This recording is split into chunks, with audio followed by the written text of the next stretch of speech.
किस भगवान की या किस देवी की या किस देवता की हमें पूजा करनी चाहिए। क्या हमें शिव जी की पूजा करनी चाहिए, या हमें नारायण जी की पूजा करनी चाहिए, या हमें दुर्गा माता की पूजा करनी चाहिए, या श्री राम जी की पूजा करनी चाहिए, श्री कृष्ण जी की पूजा करनी चाहिए, या हनुमान जी की पूजा करनी चाहिए। कौन से वो भगवान हैं इसकी पूजा हमें करनी चाहिए। बहुत से हमारे भाई बहन हैं जो आज प्रभु की भक्ति को लेकर एक संकोच की स्थिति में हैं। उनके मन के अंदर एक युद्ध सा चल रहा है कि किस प्रभु की पूजा हमें करनी चाहिए।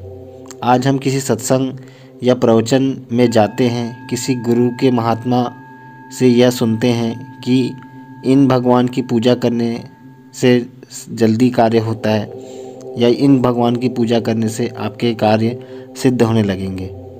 ऐसा सुनकर हर इंसान के मन में यह एक ऊर्जा आती है कि उन्हें इस भगवान की पूजा करनी चाहिए, क्योंकि इन प्रभु की भक्ति में चमत्कार हो रहा है। मेरी स्वयं की इच्छा भी शायद इन प्रभु की भक्ति करने पर पूरी हो जाए, ऐसा उनका मानना है। यह सोचकर प्रत्येक मनुष्य अपने मन में यह सोचता है कि मुझे आज से इस प्रभु की भक्ति करनी चाहिए। आपको शायद कुछ मदद कर सकूं, इसलिए यह वीडियो मैंने बनाया है, जिसमें आपको कुछ हद तक इन दुविधा से मैं निकाल पाऊँ। अब इस कथन को समझने के लिए हमें एक छोटी सी कहानी का सहारा लेना चाहिए। उदाहरण के माध्यम से मैं आपको कुछ बातें समझाना चाहूँगा। आशा करता हूँ कि आप समझ पाएंगे। आप कमेंट बॉक्स पे जाकर आप जिन भगवान को मानते हैं उनका नाम अवश्य लिखें। तो चलिए शुरू करते हैं। कहानी ऐसी है कि एक गांव में एक परम सिद्ध बाबा थे जो अपने ज्ञान से सभी की चिंताओं का निवारण करते थे।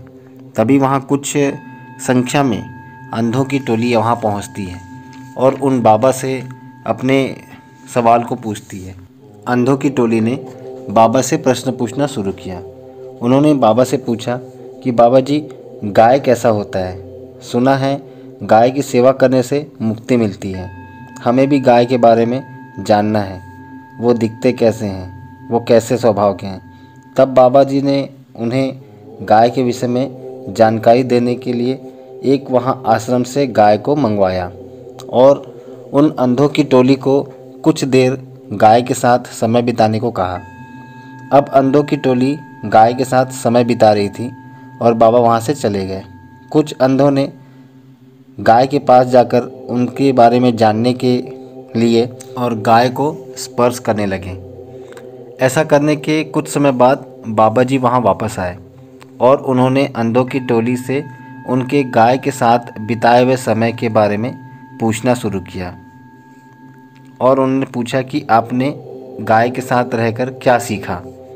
तब अंधों की टोली में से बहुत से लोगों ने कहा कि कुछ लोगों ने गाय के पास जाकर उन्हें छूकर महसूस किया है, वो लोग ही गाय के बारे में सही जानकारी दे सकते हैं। तब जिन लोगों ने गाय को स्पर्श किया था उनसे यह प्रश्न पूछा गया कि आप लोग बताएं गाय कैसी थी। तब लोगों ने अपनी अपनी राय दी। उनमें से कुछ लोगों ने गाय के सर को छुआ था तो उनका कहना था कि गाय के 2 सींग हैं और वह कठोर हैं। कुछ लोगों ने गाय के पैर को छुए थे, उनका कहना था कि गाय 4 खंभों जैसी हैं। कुछ लोगों ने गाय के पेट को छुआ था तो उनका कहना था कि यह पानी से भरे गुब्बारे जैसा है। कुछ लोगों ने गाय की पूंछ को छुआ था तो अंतिम उन्होंने गाय को एक रस्सी जैसे नीचे जिसके घने घुंघराले बाल जैसे ऐसा गाय है कहा। सभी ने गाय की ही असली बात कर रखी थी। सभी बात तो गाय की ही कर रहे थे, परंतु असल गाय कैसा है, कैसा दिखता है, वह केवल कोई नेत्र वाला ही बता सकता था। सबको कहा गया आप सब गाय के बारे में ही बात कर रहे हैं, परंतु वह उनके कुछ अंग हैं। इसी प्रकार हमारे समाज में भी गाय अर्थात हमारे आराध्य, हमारे भगवान, हमारे प्रभु भिन्न भिन्न रूप बताए जाते हैं। वे भगवान के ही रूप हैं, उनके अंग हैं। वह भगवान की ही बातें कह रहे हैं। हम किसी भी रूप में भगवान की पूजा कर सकते हैं। वो हमारे प्रभु हैं, हमारे आराध्य हैं, वो सब उन्हीं का अंग है।